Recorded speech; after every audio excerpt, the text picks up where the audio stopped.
Hello, kada kayo aming kakabsat ken gagayem. Manipod iti Santa Cruz, Tenerife, Spain.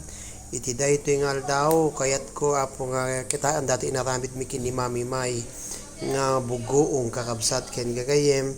Iti November 3, 2020. Nagramid kami iti bugoong kabalyas. Kabalyas di Pilipinas. Niya kabalyas di Pilipinas, mama. Dati apo. Kita antay man tinagyan na. Madamak Kabalyas di Pilipinas. Kabalyas. Yan. Didi nga umaga. Gigi.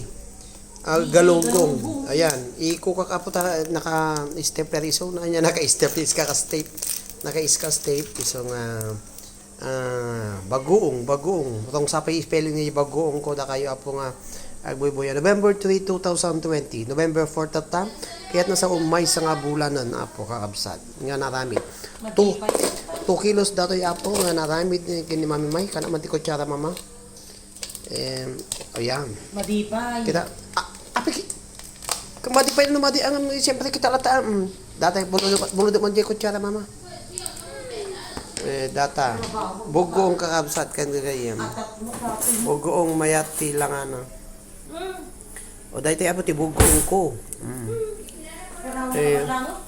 Mucho bugoong kakabsat. Bugoong kakabsat ken gayem datoy. Talagang dati ti narabid mi nga bugoong ko madama pa lang agkuha iso na. Ba siguro one kuha pa iso na. One month nga agbugoong na. 1 month pa nga maaguray na tasanto kwa. Bugoong kakabsat ken gayem.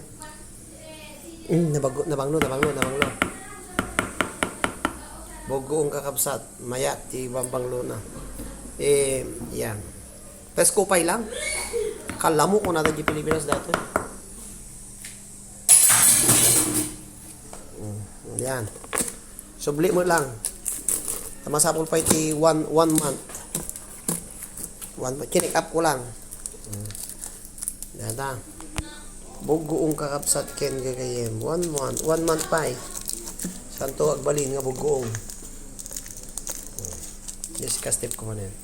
Thank you, bagoong Ilocano. Kakabsat. Bagoong.